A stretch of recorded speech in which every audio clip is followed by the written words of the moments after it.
Hello friends, स्वागत है आपका मेरे यूट्यूब चैनल पे। कैसे हैं आप सब? आई होप कि अच्छे होंगे। तो फ्रेंड्स, आप सभी जानते हैं कि 2 से 3 दिन पहले अभी विश्व में इजराइल में मतलब कुछ युद्ध की स्थिति बनी हुई है।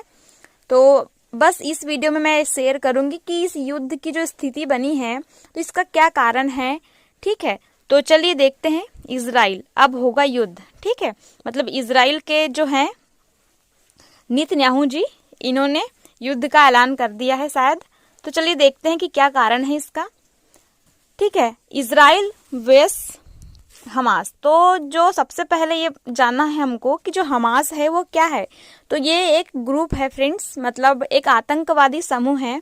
ठीक है, जिसने इजराइल पर गाजा पट्टी की ओर से 5,000 रॉकेट दागे हैं। तो फ्रेंड्स, इतिहास में 10 वर्षों के अंदर हमास जो ग्रुप है इसने अभी तक 5,000 रॉकेट नहीं दागे हैं किसी पे।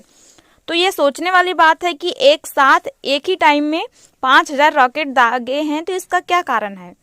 तो फ्रेंड्स, जो इजराइल का एक वो है सेफ्टी, जो कि रॉकेट्स को रोकता है या उससे सेफ्टी करता है। तो वो जो होता है आयरन डोम, एक स्ट्रक्चर होता है आयरन डोम। वो कंफ्यूज हो गया कि इतने सारे रॉकेट में किससे पहले निपटा जाए, है ना। तो इस वजह से बहुत सारे लोगों की मृत्यु हो गई और कुछ घायल भी हुए हैं, ऐसा इजराइल का मानना है।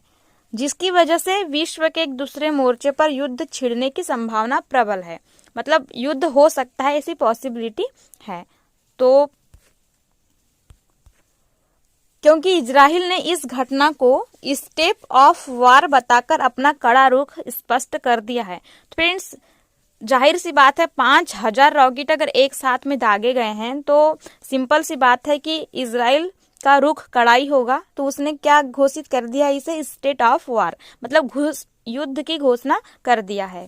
ठीक है, तो फ्रेंड्स, जो मोदी जी हैं, मतलब हमारे भारत, तो इस स्थिति की गंभीरता को देखते हुए भारत ने अपने लोगों के लिए एडवाइजरी जारी कर दी है। एडवाइजरी मीन्स मतलब जो इजराइल में भारतीय हैं, अभी जो भारत के नागरिक हैं, तो उनसे निवेदन किया है कि जो इजराइल की सरकार और इजराइल की सेना जैसे भी इंस्ट्रक्शन देती है, निर्देश देती है, उसको फॉलो करे या अपने घरों में रहे और ज़्यादा बाहर ना निकले। तो यह मोदी जी ने इजराइल में जो ठहरे हुए नागरिक हैं, जो रहते हैं, उनसे एडवाइजरी जारी की है ना। यह भी जानना जरूरी है कि जो हमास है उसने इजराइल पर जो हमला किया है, मतलब 5,000 रॉकेट दागे हैं, तो इस ऑपरेशन को जो नाम दिया है अल अक्सा स्टॉर्म नाम दिया है। तो फ्रेंड्स, जो अल अक्सा है जो है ये एक मस्जिद है ना। अल अक्सा जो है एक मस्जिद है और स्टॉर्म मीन्स होता है एक तूफान, है ना, एक तूफानी है। तो अल अक्सा जो मस्जिद है फ्रेंड्स, ये आज ही नहीं है, बहुत समय से चर्चाओं में है। तो बस इसी को निशाना बनाते हुए हमास ने इसे ऑपरेशन अल हक्जा स्टॉर्म का नाम दिया है। उसने युद्ध की क्यों, मतलब स्टेट ऑफ वार क्यों घोषणा कर दी। तो इसका सिंपल सा है कि जो हमास है, जो कि एक आतंकवादी ग्रुप है, उसने गाजा पट्टी की ओर से 5,000 रॉकेट दागे हैं। तो सबसे पहले ये जानते हैं कि इतने बड़े रॉकेट को दागने के लिए और इतना बड़ा युद्ध का नेतृत्व करने के लिए कौन है इजराइल के खिलाफ। तो वो है मोहम्मद दाइफ, है ना। कौन है? मोहम्मद दाइफ। तो फ्रेंड्स, ये शुरुआती में जो हमास है उसके एक सैनिक हुआ करते थे, जो कि अभी हमास के प्रमुख हैं।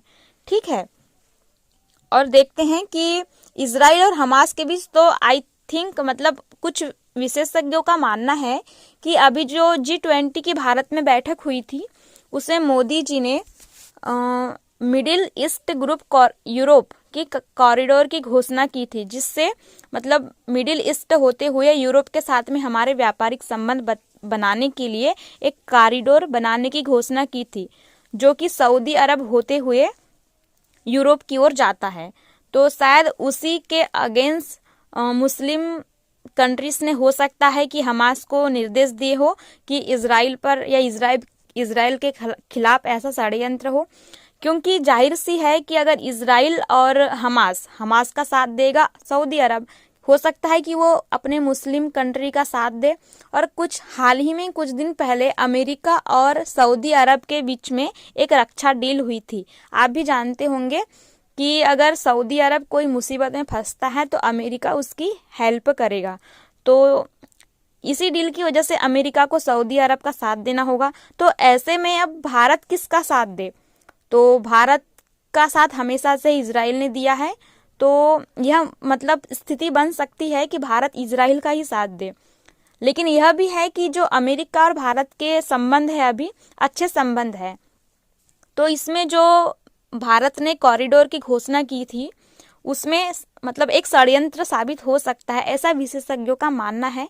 अभी कोई निश्चित इसका वो प्रभाव नहीं है।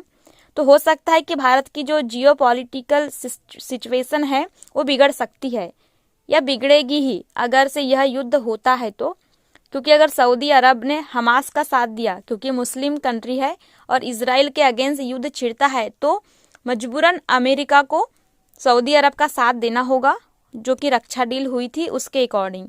और इस स्थिति में भारत को तो इजराइल का ही साथ देना होगा। तो हो सकता है कि इसमें जियोपॉलिटिकल सिचुएशन बिगड़ेगी। तो आगे देखते हैं कि अब क्या स्थिति बनती है, युद्ध होता है या नहीं होता। जो नेतन्याहू जी हैं इजराइल के, वो क्या डिसीजन लेते हैं, बस इतना ही है। अगर इसके आगे कोई भी मतलब डिसीजन लेते हैं नेतन्याहू जी युद्ध को लेकर तो आपको जरूर शेयर किया जाएगा। Okay, thank you. अगर आप चैनल पे न्यू हैं तो प्लीज़ चैनल को सब्सक्राइब करिएगा और ज़्यादा से ज़्यादा शेयर करिएगा।